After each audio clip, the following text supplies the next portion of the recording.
Pada video kali ini, kita akan belajar mengenai penjajahan Belanda pada masa pemerintahan Herman Willem Daendels. Berikut adalah timeline penjajahan Perancis di Indonesia, melalui Republik Batav dan pemerintahan Hindia Belanda. Herman Willem Daendels adalah seorang gubernur jenderal Hindia Belanda yang memerintah dari tahun 1808 hingga 1811. Masa pemerintahannya di Indonesia dikenal karena berbagai reformasi besar yang dilakukannya, tetapi juga penuh kontroversi. Sebagai wakil dari pemerintahan Belanda yang berada di bawah pengaruh Prancis, Daendels berupaya memperkuat pertahanan Hindia Belanda dari ancaman Inggris sekaligus meningkatkan efisiensi pemerintahan kolonial. Pada awal abad ke-19, Eropa berada dalam masa peperangan besar, yang dikenal sebagai Perang Napoleon.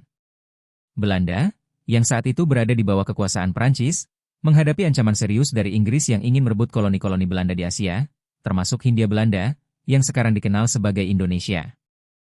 Untuk mengamankan wilayah tersebut, Raja Louis Bonaparte yang merupakan saudara Napoleon Bonaparte, mengangkat Daendels sebagai gubernur jenderal Hindia Belanda pada tahun 1807.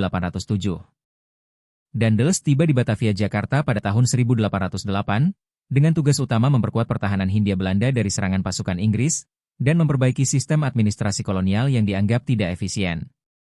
Selama 3 tahun pemerintahannya, Daendels menerapkan berbagai kebijakan yang bertujuan untuk memperkuat pertahanan, meningkatkan ekonomi, dan memperbaiki administrasi. Namun, banyak kebijakan tersebut yang dianggap terlalu keras dan merugikan masyarakat lokal. Berikut kebijakan Daendels di bidang birokrasi pemerintahan. Untuk meningkatkan efisiensi, Daendels menggantikan sistem feodal dengan birokrasi yang lebih terpusat. Ia mengurangi kekuasaan para bupati lokal dan menggantinya dengan pejabat kolonial yang langsung bertanggung jawab kepada pemerintah Belanda. Kebijakan ini menimbulkan ketidakpuasan di kalangan bangsawan Jawa. Berikutnya, pusat pemerintahan dipindahkan agak masuk ke pedalaman. Dewan Hindia Belanda sebagai Dewan Legislatif Pendamping Gubernur Jenderal dibubarkan dan diganti dengan Dewan Penasehat. Dalam bidang hukum, Daendels membentuk 3 jenis pengadilan, yaitu pengadilan untuk orang Eropa, pengadilan untuk orang pribumi, dan pengadilan untuk orang Timur Asing. Daendels juga melakukan pemberantasan korupsi tanpa pandang bulu, termasuk terhadap bangsa Eropa. Berikut adalah kebijakan Daendels dalam bidang militer dan pertahanan. Pembangunan Jalan Raya Pos Anyer Panarukan merupakan salah satu proyek paling terkenal yang dilakukan Daendels. Jalan ini membentang dari Anyer di Banten hingga Panarukan di Jawa Timur. Jalan sepanjang 1000 km ini dibangun untuk memudahkan mobilisasi pasukan dan komunikasi antar wilayah. Proyek ini melibatkan kerja paksa atau kerja rodi, yang menyebabkan penderitaan besar bagi rakyat. Banyak pekerja meninggal akibat kelelahan, penyakit, dan perlakuan buruk selama proyek berlangsung. Daendels juga membangun pabrik senjata di Gresik dan Semarang, serta membangun pangkalan angkatan laut di Ujung Kulon dan Surabaya. Dalam bidang ekonomi dan keuangan, Daendels membentuk Dewan Pengawas Keuangan Negara, dan dilakukan pemberantasan korupsi dengan keras. Selain itu, pajak inatura atau kontingenten dan sistem penyerahan wajib atau Verplichtleverenti yang diterapkan pada zaman VOC tetap dilanjutkan, bahkan diperberat. Daendels juga mengadakan Pringerstelsel atau tanam paksa, yaitu kewajiban bagi rakyat Priangan dan sekitarnya untuk menanam tanaman ekspor kopi.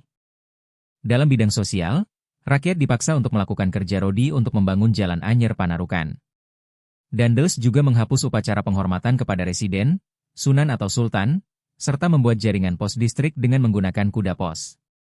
Kebijakan-kebijakan yang diterapkan Daendels membawa dampak besar, baik positif maupun negatif, bagi Hindia Belanda dan masyarakat Indonesia.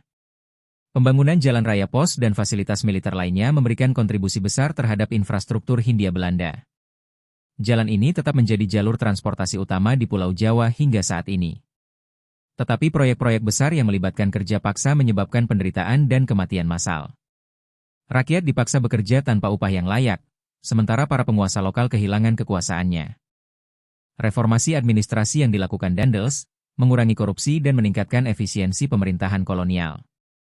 Namun, kebijakan ini juga menghilangkan sistem tradisional yang sebelumnya dihormati oleh masyarakat lokal.